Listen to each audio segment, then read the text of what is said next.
Luke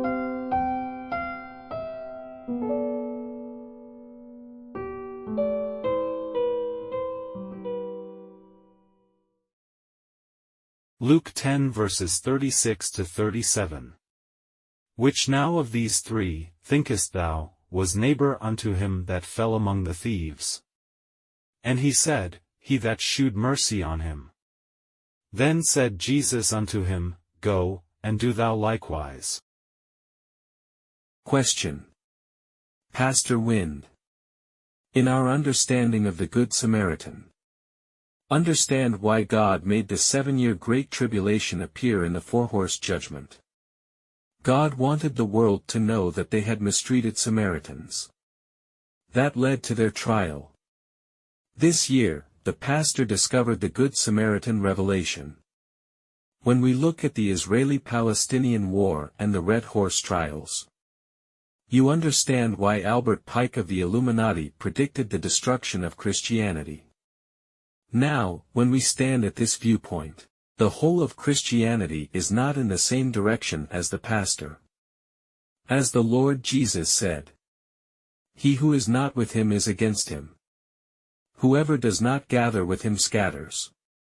Today, we see that God ordained the bride before her rapture. A marker will appear.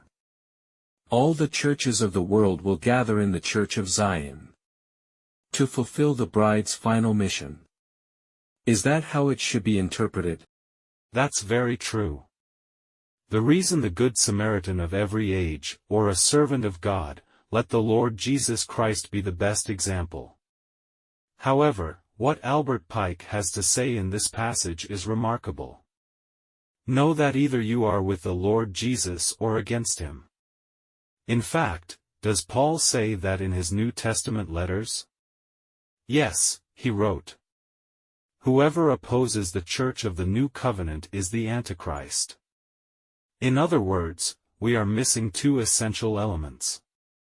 First, God gives in every age the Good Samaritan of that age. Second, how can he give Good Samaritans in every generation?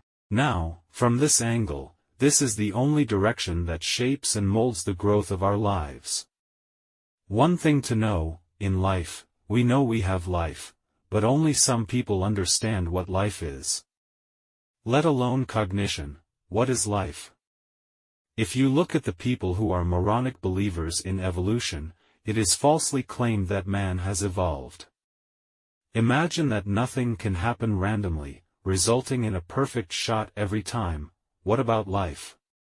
How could life have evolved?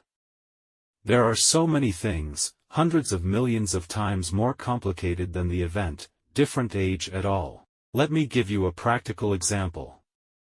Everyone knows that you can charge your phone and keep it going.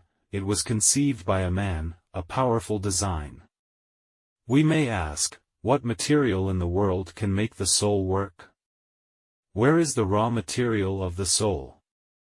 But this world has a soul, every man has a soul, but even what the soul is made of, even its nature, is not yet known.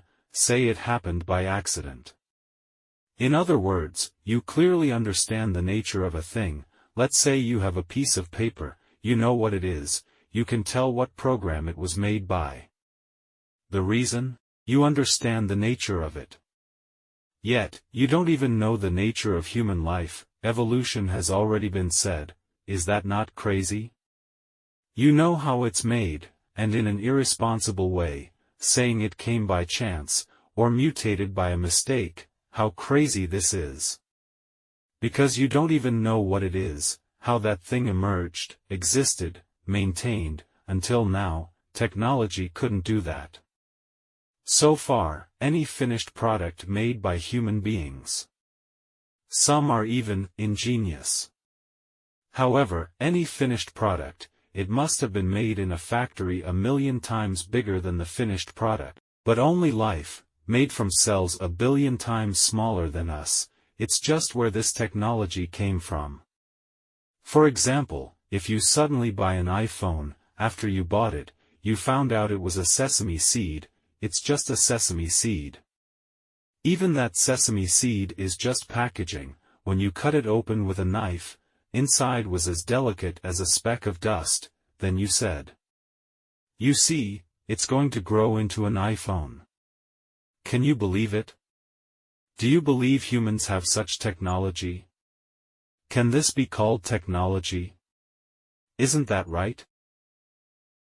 Luke 10 verses 36 to 37. Which now of these three, thinkest thou, was neighbor unto him that fell among the thieves? And he said, He that shewed mercy on him. Then said Jesus unto him, Go, and do thou likewise. Life, a turning wheel of time, future day, already written down. Trust in God, everything will be alright. Makes no difference if you're old or you're young. He's speaking to you right now. Whatever's waiting on the other side, the Lord will lead us, He will turn the tide.